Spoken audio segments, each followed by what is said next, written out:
I should be so lucky. Especially for you, spinning around. Can't get you out of my head.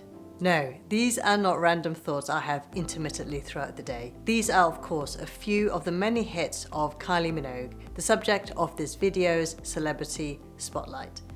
In this video, we will be talking about her diagnosis, treatment, and life after breast cancer, as far as the available research can indicate.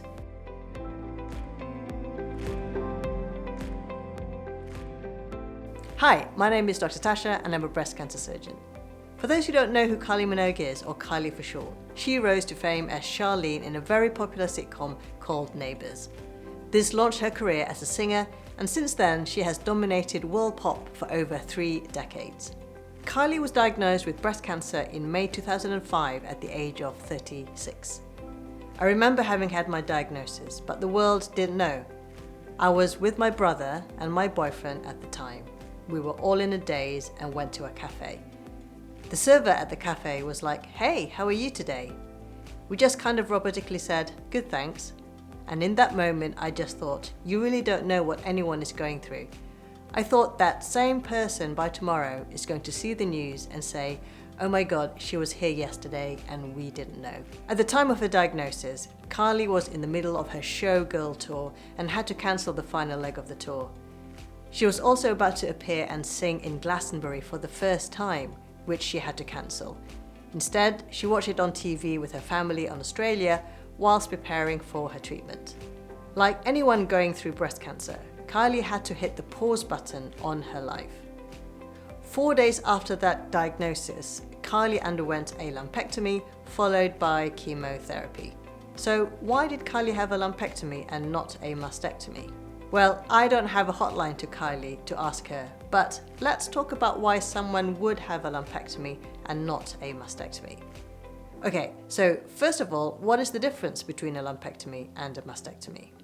Well, a lumpectomy essentially means removal of the cancer, which is the lump, whilst keeping the rest of the breast intact. Compare this to a mastectomy where the entire breast is removed. When would you choose a lumpectomy over a mastectomy? A lumpectomy can only be performed if the size of the cancer is small in relation to the size of the breast. So it's not about the size of the cancer, it's about its relative size to the size of the breast. So in Kylie's case, this would indicate that her cancer was relatively small in comparison to her breast size, meaning that the size of the cancer must have been small enough to allow the surgeon to remove it without having to remove the entire breast. Following her surgery, Kylie then underwent an 8-month cycle of chemotherapy, an experience she described as likened to a nuclear bomb explosion.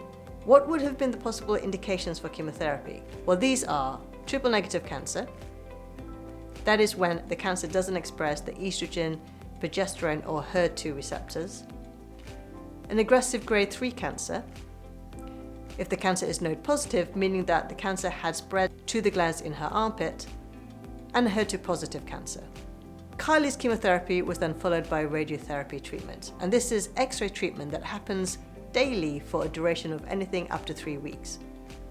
One of the lasting effects of breast cancer treatment is the loss of fertility, which is something that had affected Kylie. Chemotherapy drugs can have an effect on fertility, which may either be temporary or permanent. And this depends on the drug that is being used as well as the person's age at treatment.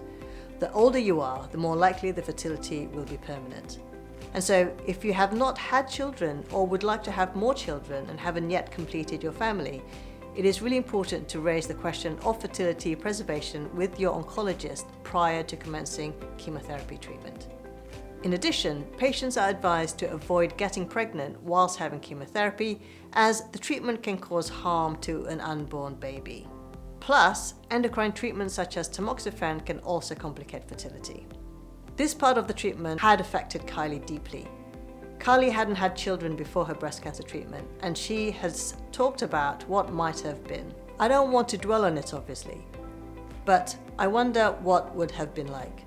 Kylie told the London Sunday Times Style magazine about the opportunity to have children.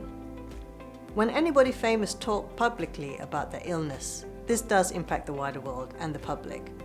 Following her diagnosis, the Kylie effect had prompted many women to be breast aware and to get checked out. Kylie is reported to have said, "Everyone's story is different, but it's a good feeling to know that you've raised awareness and helped people." Having done my research for this video, I have found quite a lot of people sharing their stories about their breast cancer diagnosis and how this has come about because of Kylie's story and visibility.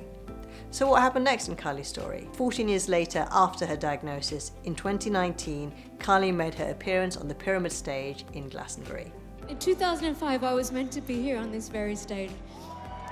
And circumstances meant that I didn't make it, but I was watching from Australia. I wish so much I could be. I wish things were different, but life is what it is, right? We're all here together in this moment. So how did having breast cancer affect Kylie moving forward? In People magazine, she says, "It's a huge change and it is a before and after. Now with what's happening in the world, there are a lot of people talking about a new normal. But I think after cancer or any other big life-changing incident or illness, you have to adapt. Life is a series of challenges and you aim to have as many good times as possible," she says. "At this stage in my life, I really feel like life is just made of moments, and the more moments that can be good, try to acknowledge that that was a good moment, because it's all coming at you, good and bad." At the time, Kylie felt her life was on hold, but family and friends saw her through it. "People shone so bright for me in those dark days. The strength my family showed was extraordinary. The love, support and the kindness of strangers. I was so very aware of and grateful for all that had gone before me." This is Kylie Minogue's breast cancer story. Join me again soon when I will share another celebrity spotlight.